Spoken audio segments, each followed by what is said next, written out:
Karibu uungane nami kwenye tafakari ya neno la Mungu. Leo ni Jumatatu ya juma la 18 la mwaka wa kanisa.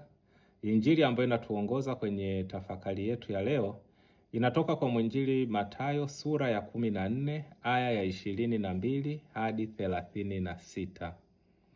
Leo ningependa nianze tafakari hii kwa ukweli huu. Kupatwa na dhoruba katika maisha haimaanishi kwamba Mungu amekuacha. Watu wengi wanapokumbwa na matatizo huanza kujiuliza, Mungu yuko wapi? Sala zinapoonekana kutopata majibu, ugonjwa unapodumu kwa muda mrefu, milango ya mafanikio inapoonekana imefungwa, au familia inapopita katika kipindi kigumu, wengi hufikiri kwamba Mungu amewaacha, Mungu amewatelekeza. Lakini injili ya leo inatufundisha jambo la tofauti kabisa. Bwana wetu Yesu Kristu ndiye aliyewaambia wanafunzi wake waingie mashuani na wavuke kwenda ng'ambo. Hawakuingia kwa sababu walikuwa wamemkosea Bwana wetu Yesu Kristu au labda kwa sababu walikuwa wamewaadhibu. Hapana, hawakuwa wameadhibiwa. Waliingia kwenye mashua kwa sababu walikuwa wanamtii mwalimu wao. Walimtii Kristu, walitii sauti ya Bwana wetu Yesu Kristu ilipowaambia wavuke waende ng'ambo. Hata hivyo, walipofika katikati ya bahari, walikumbwa na dhoruba. Upepo mkali ulitokea, mawimbi yakaanza kupiga mashua yao na maisha yao yakawa hatarini. Hili linatupa fundisho kubwa sana kwenye maisha yetu. Hata ukiwa ndani ya mapenzi ya Mungu, hata ukiwa unafanya mapenzi ya Mwenyezi Mungu, hata ukiwa unafanya kile ambacho Mungu amekutuma kukifanya, bado unaweza kukutana na mitihani, unaweza kukutana na dhoruba kali. Kuwa Mkristo mwaminifu kwa Mwenyezi Mungu hakumaanishi kwamba hutapata mitihani, hutapata dhoruba, hautapata maumivu au majaribu.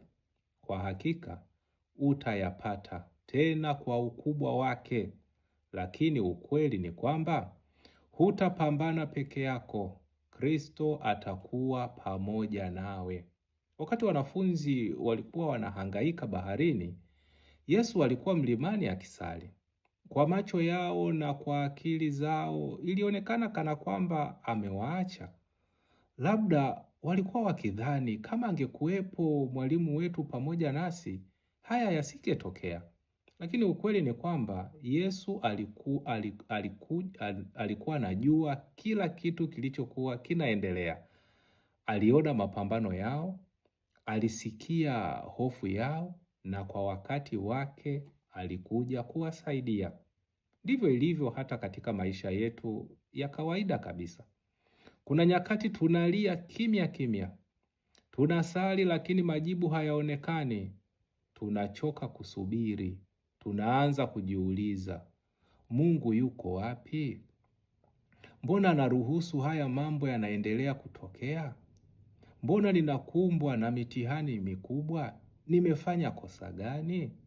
Lakini ukimya wa Mwenyezi Mungu si ishara kwamba ametuacha. Mungu mara nyingi anakuwa anafanya kazi hata pale ambapo sisi tunakuwa hatuoni. Na wakati mwingine anapotujia ili atusaidie, tunashindwa kumtambua.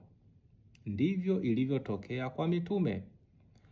Walipomwona Yesu akitembea juu ya maji, hawakufurahi na kuanza kusema kwamba Bwana amekuja kutuokoa. Badala yake walipiga kelele wakisema ni mzimu yule aliyekuwa anakuja kuwaokoa. Wakaanza kumwogopa na kumpa jina la mzimu. Kwa nini? Kwa sababu dhoruba ilikuwa imewachanganya, hofu ilikuwa imewapofusha. Mahangaiko yao yalikuwa makubwa kiasi kwamba hawakuweza tena kumtambua mwalimu wao.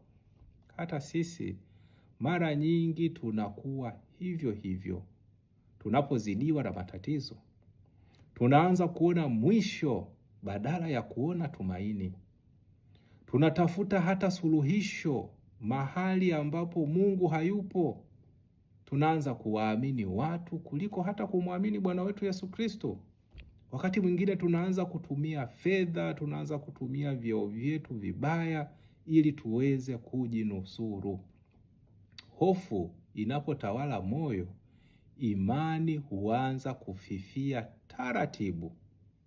Ndio maana Petro kwenye sehemu hii ya maandiko matakatifu tunaona alipoanza kumtazama Yesu aliweza kutembea juu ya maji, lakini alipoanza kuyaangalia mawimbi, ukubwa wa mawimbi, nguvu ya upepo, akaingiwa na hofu, akaanza kuzama. Tatizo halikuwa ukubwa wa mawimbi. Tatizo lilikuwa kwamba macho yake yaliacha kumtazama Kristo na kuelekea kwenye tatizo. Je, si hilo ndilo hutokea katika maisha yetu sisi pia? Tunatazama tatizo tu na kuacha kutafuta suluhisho la hilo tatizo.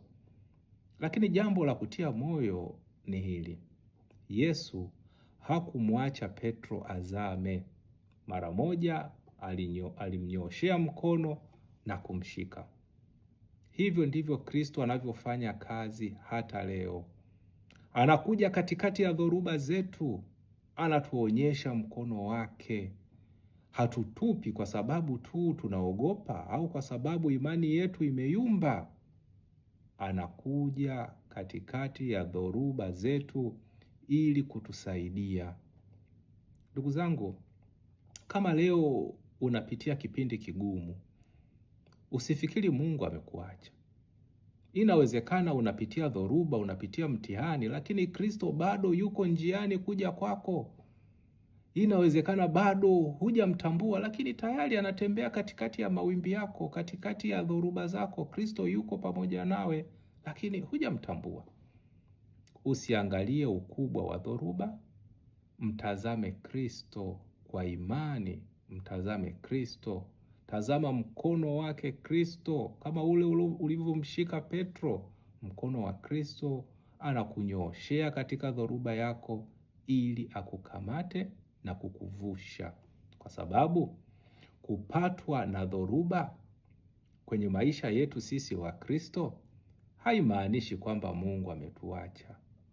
Mara nyingi dhoruba na mitihani inatutokea ili kutuimarisha, lakini pia katika hizo dhoruba, tukiwa na jicho la imani, tutamshuhudia Mwenyezi Mungu akitenda kazi na akituvusha. Akubariki na kukulinda Mungu Mwenyezi, Baba na Mwana na Roho Mtakatifu. Amina.